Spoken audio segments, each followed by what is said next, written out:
नमस्कार गाइस, मैं हूं कॉमिकर और आज के इस वीडियो में हम ब्रह्मास्त्र पार्ट 1 शिवा से जुड़े 2 सवालों को आंसर करेंगे। जिसमें से अपना पहला सवाल ये है कि अमृता ने देव को 5 अस्त्रों की शक्तियों के होने के बावजूद भी अकेले कैसे हराया, एंड सेकंड की इस ब्रह्मास्त्र ट्रायोलॉजी का मेन विलन आखिर कौन होने वाला है, क्योंकि मुझे नहीं लगता कि यहाँ पर जो हमें दिखाया जा रहा है वो जरा भी सच है। तो शुरू करते हैं हमारे पहले सवाल से। How did Amrita capture Dev?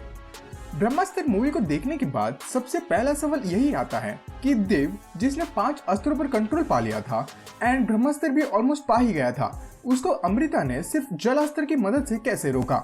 And रोका तो ठीक है, लेकिन उसने देव को उस स्टैचू में कैद कैसे करवा लिया। अब इस चीज का ऑफिशियल आंसर जानने के लिए आपको कम से कम 3 साल का वेट तो करना ही पड़ेगा, तब जाकर कहीं आपको पार्ट 2 में इसका पता चलेगा। बट कुछ थ्योरी जरूर है जो इस सवाल का जवाब देती है। अस्त्रवश में कुल मिलाकर 3 कैटेगरीज के अस्त्र मौजूद है, जिसे मैंने लास्ट वीडियो में कवर भी किया था।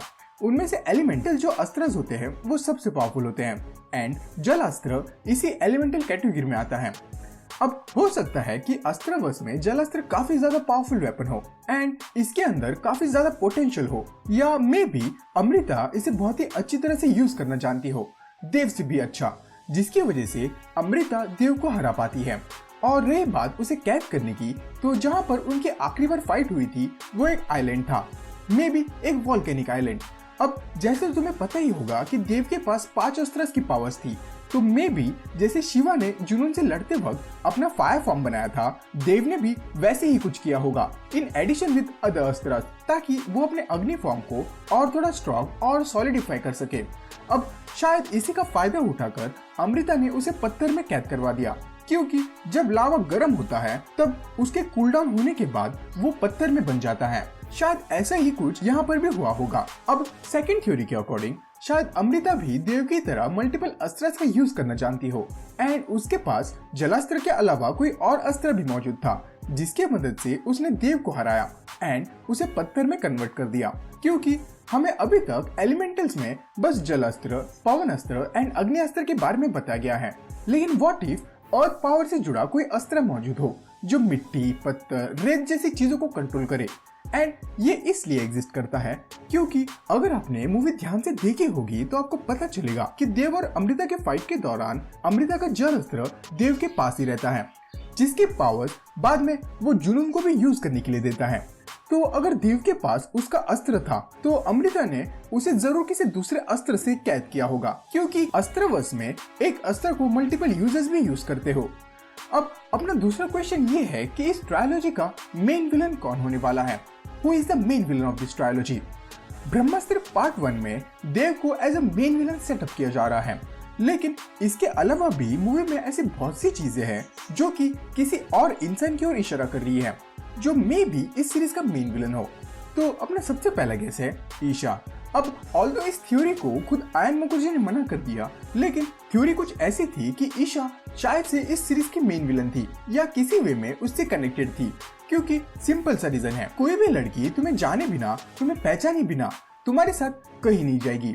एंड मूवी में इन दोनों को मिले 2 घंटे भी नहीं हुए होते, ईशा इसके साथ छत से कूदने लगती है, उसे 10 मिनट में शिवा से प्यार हो जाता है। खैर लॉन्डो का तो समझ आता है, लेकिन ये बात यहाँ हजम नहीं होती एंड बात यहीं पर नहीं रुकती। उन्हें मिले हुए ठीक से 2 दिन भी नहीं हुए होते एंड वो शिवा के साथ सुपर विलन्स का सामना करने के लिए चली जाती है।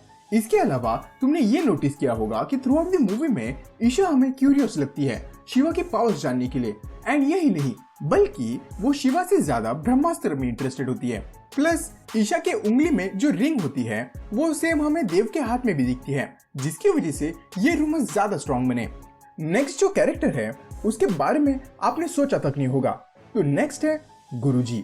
हाँ, आपने सही सुना, गुरुजी, यानी कि अमिताभ बच्चन का कैरेक्टर। सो बेसिकली ब्रह्मास्त्र पार्ट 1 में देव को मेन विलन सेटअप किया गया, तो जो कुछ भी देव की स्टोरी या उसके बारे में था वो हमें गुरुजी के थ्रू ही पता चलता है। इस थ्योरी के अकॉर्डिंग बैक देन जब गुरुजी, देव और अमृता साथ में पढ़ते थे तब गुरुजी का अमृता पर क्रश था, बट अमृता ने गुरुजी को ना चुनकर देव को अपना लाइफ पार्टनर बनाया। इसी वजह से गुरुजी ने देव को सबके सामने एज अ विलन बताया। लेकिन जैसे ही अमृता को पता चलता है, अमृता उस फाइट के बाद वापस ब्रह्मांशियों के पास नहीं लौटती। इस चीज से मूवी मेकर्स ये भी एस्टेब्लिश कर सकते हैं कि देव कोई विलन ना होकर एक एंटी हीरो हो जो बस भलाई करना चाहता था, बस उसका तरीका थोड़ा गलत था। यहाँ पर मेरे कहने का मतलब ये है कि किसी भी बड़े थ्रेट से डील करने के लिए देव यहाँ पर ब्रह्मास्त्र पर कंट्रोल पाना चाहता था एंड उसने अमृता को एज बैकअप रखा था ताकि अगर वो करप्ट होता है तो अमृता बाद में उसे कैद कर दे, जो कि हुआ भी। बट गुरुजी के मन में देव के लिए थोड़ी सी जलन थी, जिसकी वजह से मे भी गुरुजी ने उसे बुरा बताया हो। अब आपको इनमें से कौन सी थ्योरी सच लगती है हमें कमेंट्स में जरूर बता देना। अब अगर आपको ये वीडियो जरा भी अच्छी लगी हो या इस वीडियो से कुछ भी नया जानने को मिला हो तो इस वीडियो को लाइक और चैनल को सब्सक्राइब कर देना। तो बस आज के लिए इतना ही, मिलते हैं अगली वीडियो में।